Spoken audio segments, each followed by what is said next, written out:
शारदा देवी अपने घर के कोने में बैठी फटी हुई पुरानी साड़ी को रफू कर रही थी।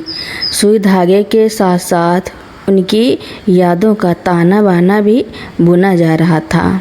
20 साल पहले जब उनके पति रामेश्वर जी का अचानक एक्सीडेंट में निधन हुआ तब पूरी दुनिया ने कहा था, शारदा तुम अकेली 3 बच्चों को कैसे पालोगी, किसी से दूसरी शादी कर लो। लेकिन शारदा जी ने रोते हुए अपने बच्चों का मुंह देखा और फैसला किया कि वह अपने बच्चों को किसी सौतेले बाप का साया नहीं देंगी।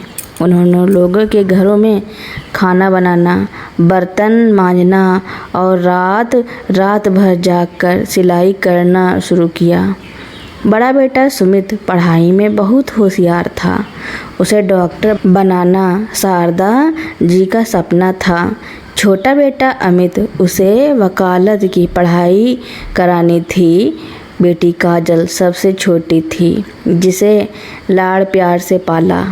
शारदा जी खुद कई बार सिर्फ पानी पीकर सो जाती ताकि बच्चों की स्कूल की फीस और किताबों के पैसे कम न पड़े। मेहनत रंग लाई। सुमित शहर का बड़ा डॉक्टर बन गया और अमित एक नामी वकील। बेटी काजल की भी उन्होंने एक अच्छे परिवार में शादी कर दी। घर में खुशियों का माहौल था। दोनों बेटों की शादियां ऊंचे घरानों में हुई।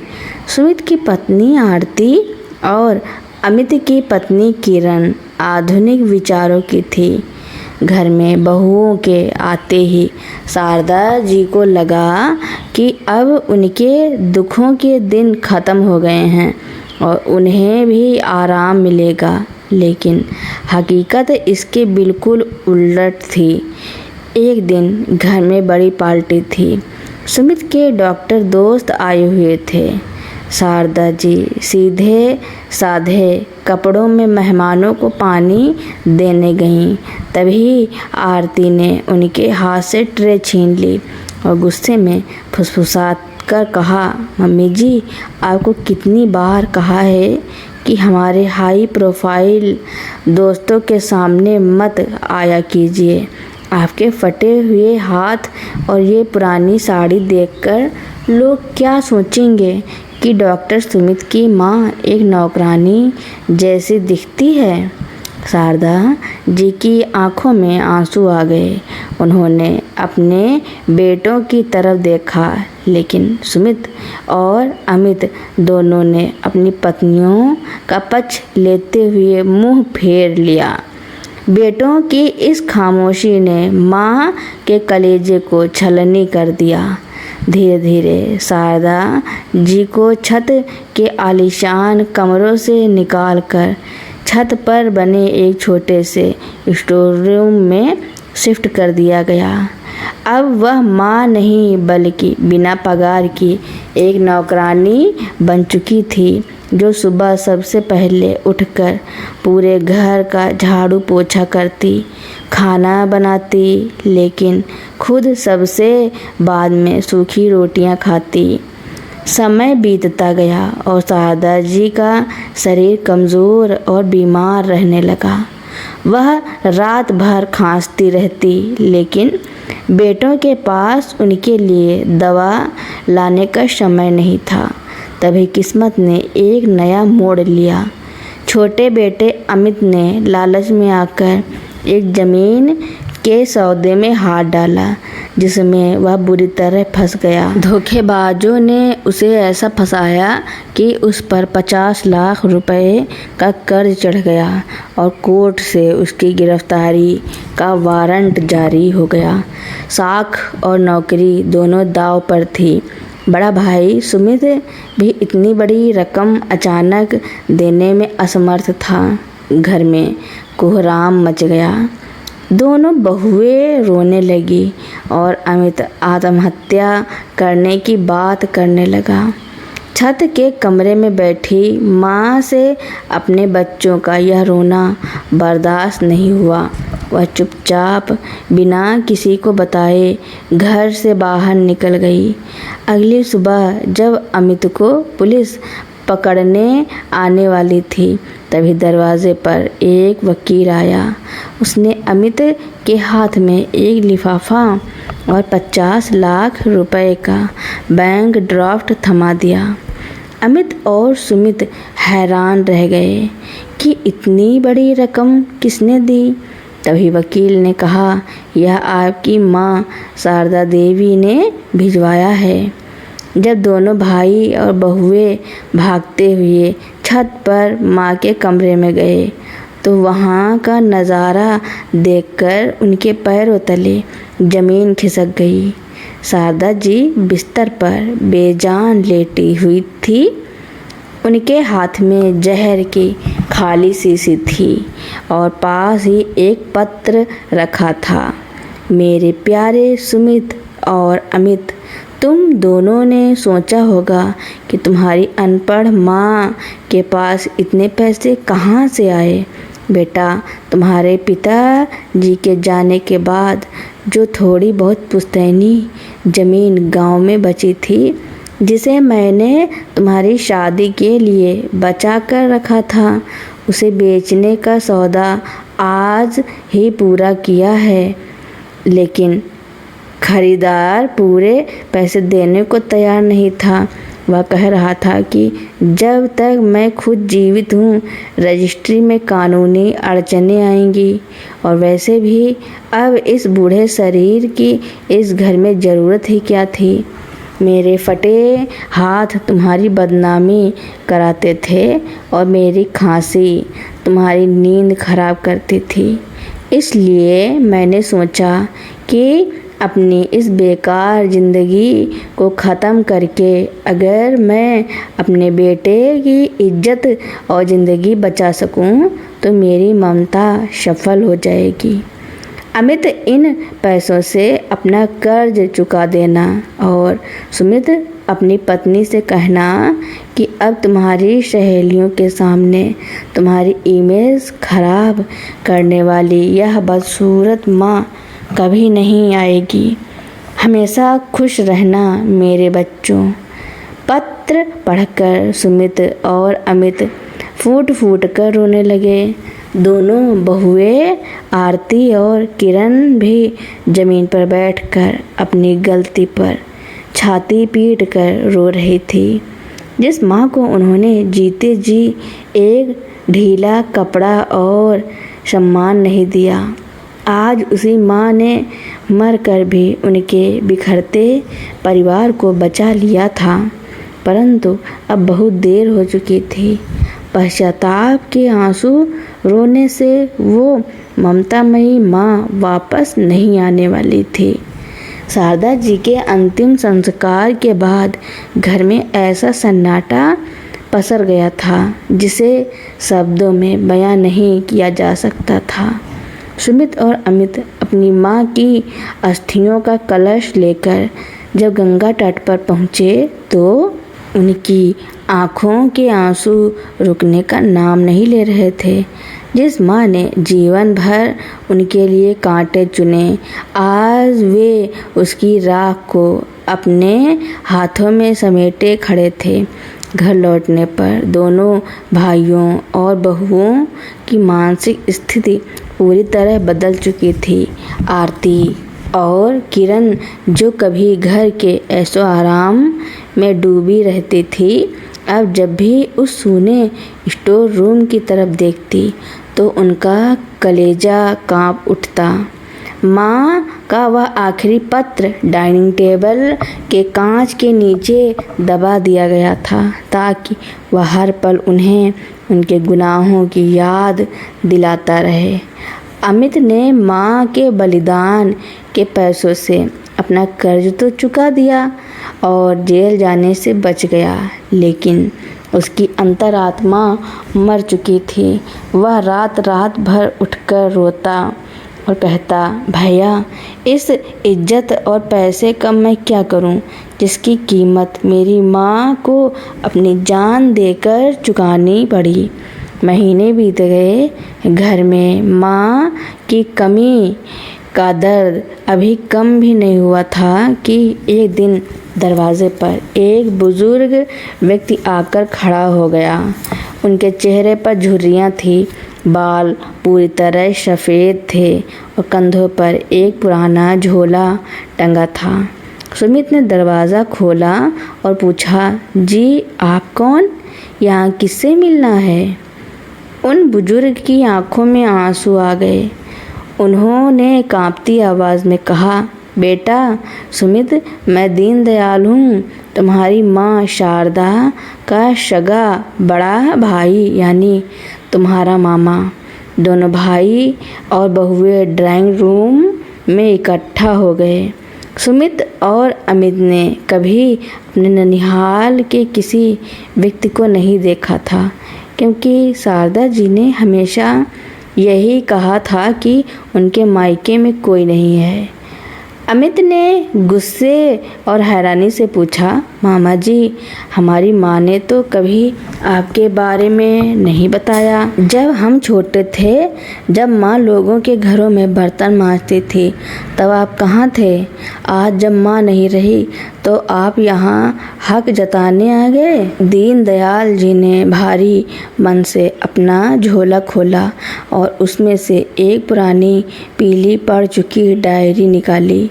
उन्होंने रोते हुए कहा, तुम सच कह रहे हो बेटा, तुम लोगों को मुझ पर गुस्सा करने का पूरा हक है, लेकिन सच यह नहीं है कि शारदा का कोई नहीं था।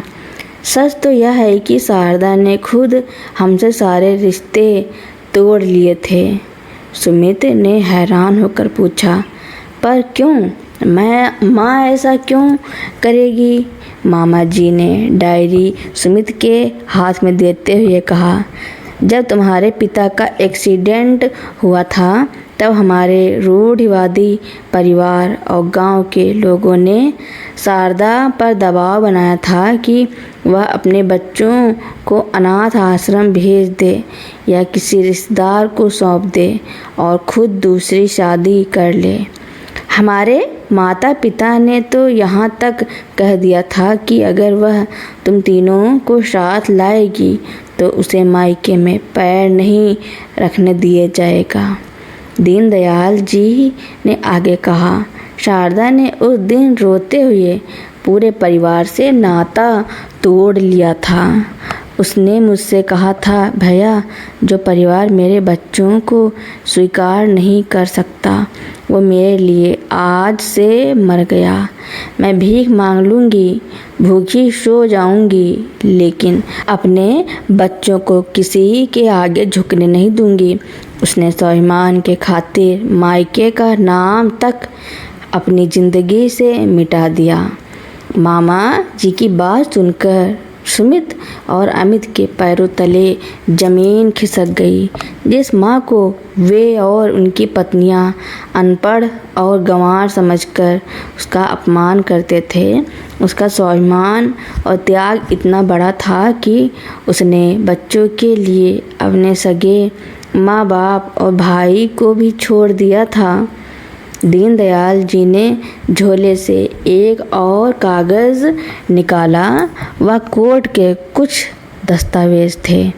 उन्होंने कहा, शारदा ने गांव की जो ज़मीन बेची थी, वह दरअसल हमारे पिताजी ने गुप्त रूप से उसके नाम की थी।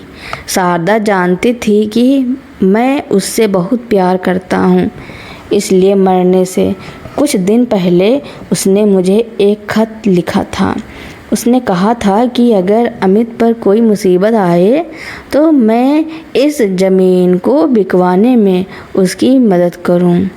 सुमित और अमित अब माँ की मूरत के सामने घुटनों के बल बैठ गए।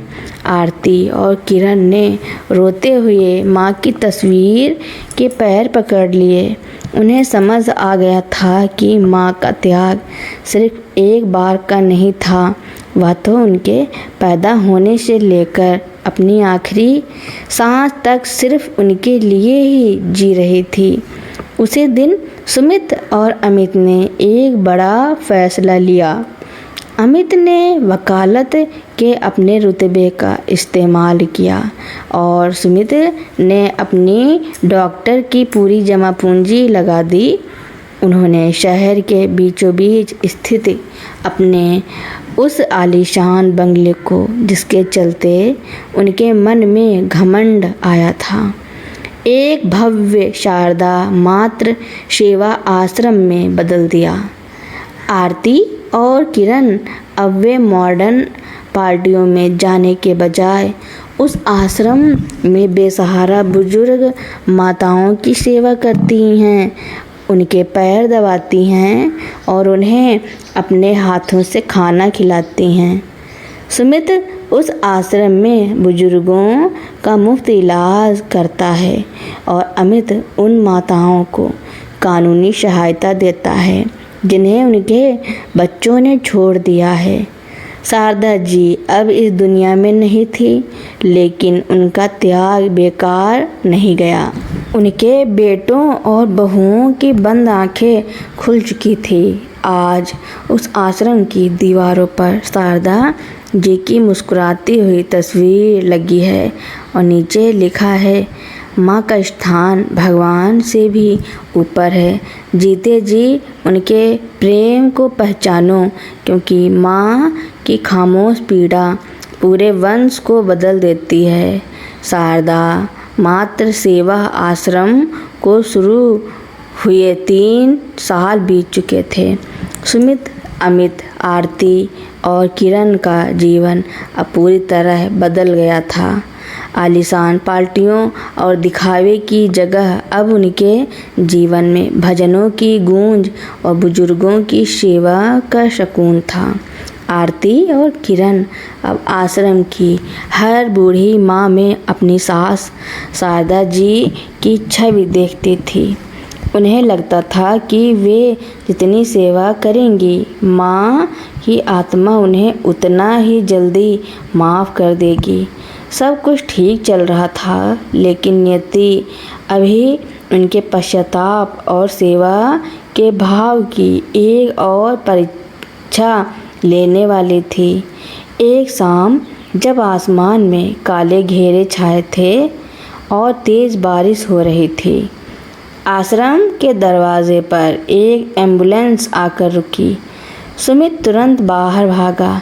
स्ट्रेचर पर एक बुजुर्ग महिला लेटी थी, जो दर्द से कराह रही थी।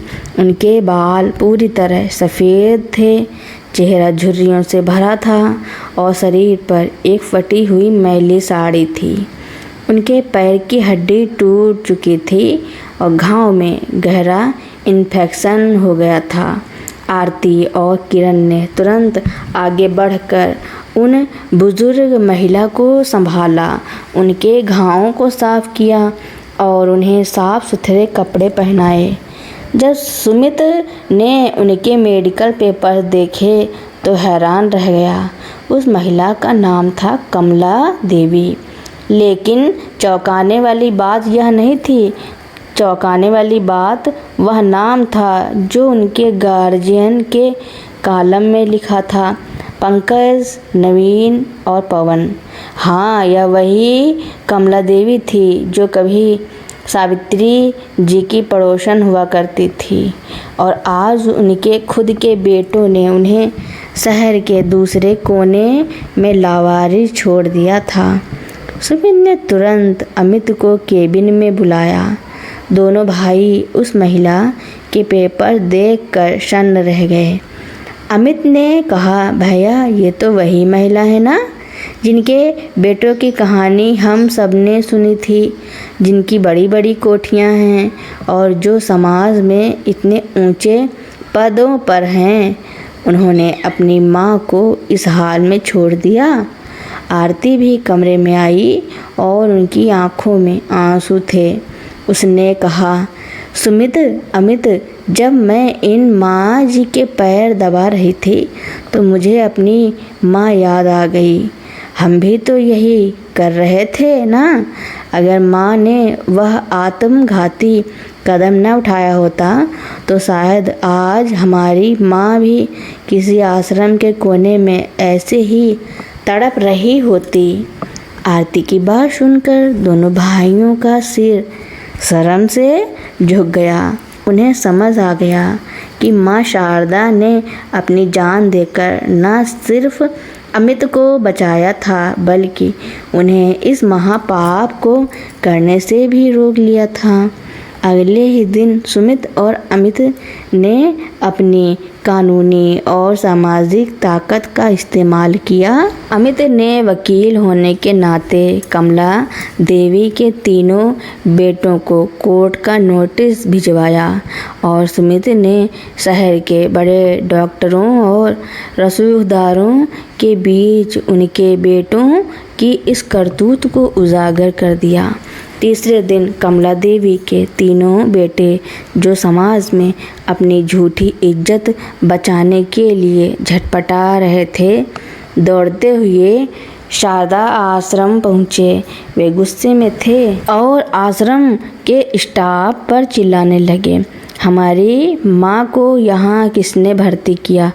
हमें बदनाम करने की तुम्हारी हिम्मत कैसे हुई? हम इन्हें यहाँ से ले जाने आए हैं। तभी अमित और सुमित सामने आए। अमित ने कड़क आवाज़ में कहा, खामोश हो जाइए।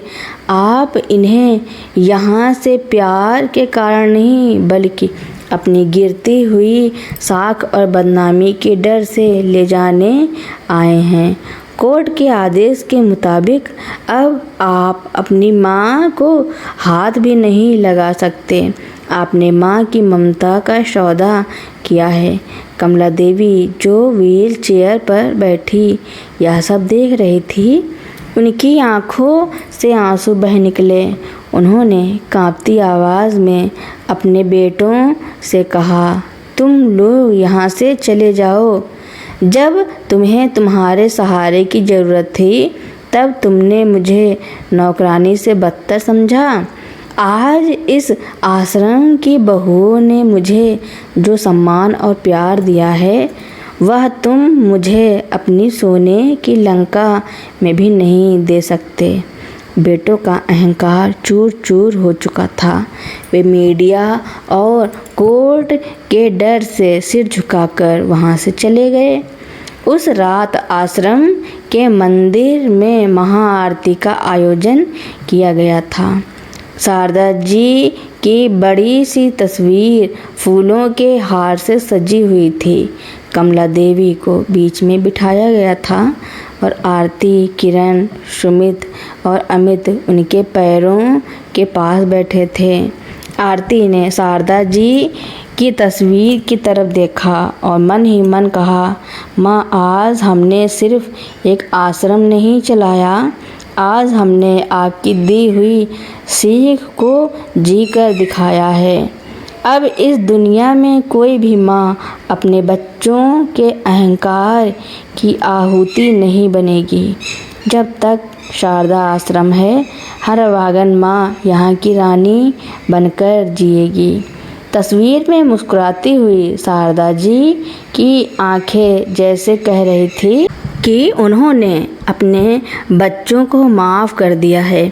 पश्चाताप की अग्नि में जलकर अब वे सोने की तरह शुद्ध हो चुके थे। तो दोस्तों, मेरी स्टोरी सुनने के लिए आपका बहुत बहुत धन्यवाद। ऐसी ही नई नई स्टोरियाँ सुनने के लिए मेरे चैनल को लाइक, कमेंट, शेयर, सब्सक्राइब एवं बेल आइकन का बटन दबाना ना भूलना, ताकि मेरी नई नई स्टोरियाँ आप लोगों तक पहले ही पहुँचती रहें। Thank you for watching.